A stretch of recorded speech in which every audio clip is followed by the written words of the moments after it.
billaay ni dugalun nu woon école banoo ngi nii màgg mënuñoo bind liir sunu xol yi ni muy feesee ñun jàngalun nu maa ngi tudd Cheikh Baya Diop dëkk ci Langue de Barbarie. waaw sunu daje bi tey dara warul ko lu dul nu xam ne tey mbas mi ni mu mel ci biir réew mi war na kenn ku nekk si ñun mu jóg jël sa matukaay bi nga xam ne réew mi si boppam jafe-jafe yi bari na te Langue de Barbarie gën dëkk am na ay kaw Covid yi nga xamante ne am na fi sàmm suñu njaboot yooyu moo waral tey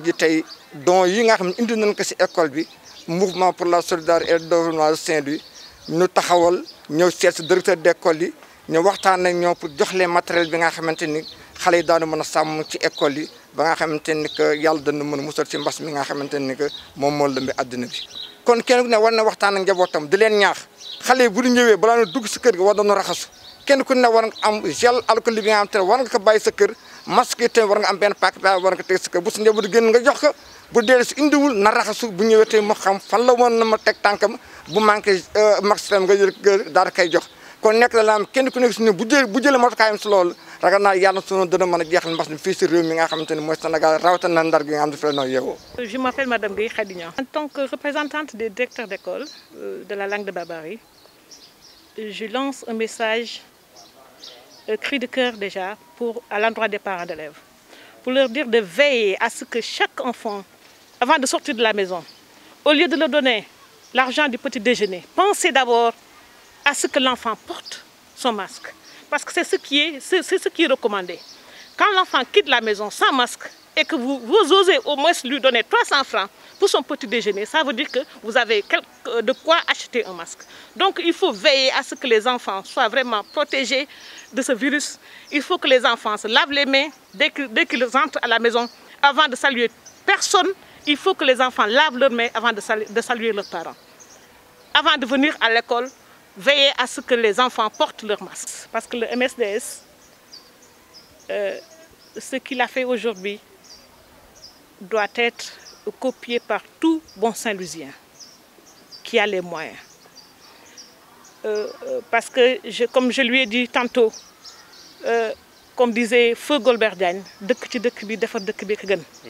donc quand tu as les moyens et qu'en cette période, nous savons que l'éducation est une compétence transférée. Donc c'est pas seulement monsieur le maire de faire ce geste. Tout bon Saint-Louisien qui a les moyens doit vraiment copier ce geste et venir en aide à l'école sénégalaise. Remercier, de féliciter le mouvement pour la solidarité et le développement de Saint-Louis. wax dëgg yàlla ñii wane nañu yoon tey Covid bi ñu dañuy wax ni problème de responsabilité personnelle la su dee état bi rek la xeex bi duñ ko gagné su dee commune bi rek la xeex bi duñ ko gagné il faut population yi xam ni mbir mi seen mbir du mbiri kenn et nous disons et répétons li Sénégal def ci sida bi ba au niveau mondial mu nekk exemple def ko ci paludisme def ko ci yenn pandémie yi su nga defee ci Covid bi incha allah daañu ko gagné te loolu ñi koy gagné du médecin yi du kii dem mais leader d'opinion yi pendant kër yi ñoom ñoo koy gagné ndax mbir mi problème du problème faj mais problème prévention la kon wax dëgg yàlla le mouvement pour la solidarité et le développement de Saint-Louis nous disons et répétons au nom du maire mention spéciale yéen li ngeen def da ngeen jàngal ñëpp li tax ngeen def ko yàlla bu yàlla tas yaakaar li tubaab di wax naan l'acte vaut mieux ce que l'on donne mais yéen acte bi rëy na li ngeen joxe rëy na di wax ni war na ma inspiré moom sama morom bu koy xeeb dara comme ñaari masque joxel comme ñetti masque joxel mais aussi directrice bi dafa wax ju am solo père de famille ku añ di nga jënd suukar ak warga nañu xam ne ni suukar ak warga bokk ci quotidien kër yi noonu la masque yi bokk ci quotidien kër yi tey ni ngay jënd chemise di jënd pantalon noonu nga war jëndee ma masque ba bële li ñu dem te man am naa njort ni même su pandémie bi jàllee am na si yoo xam ni dañ si war jàng xam ni tey masque yi même sur le pandémie sax dana wàññi lu bare.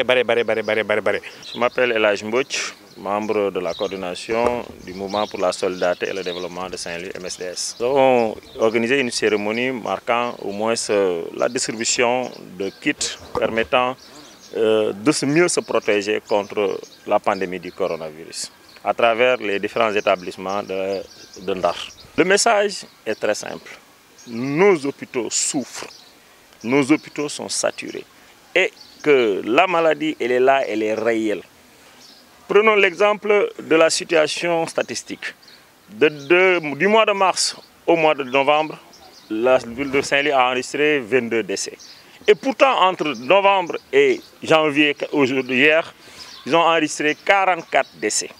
Ce qui montre que la maladie est en train de faire des ravages et que pourtant les gens ne prennent pas les précautions idoines. Donc, l'appel que je lance, c'est que nous tous, Saint-Louisiens, nous devons nous mobiliser contre ça.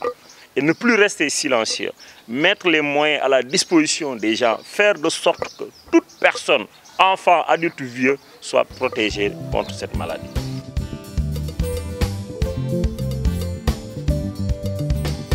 Thank you.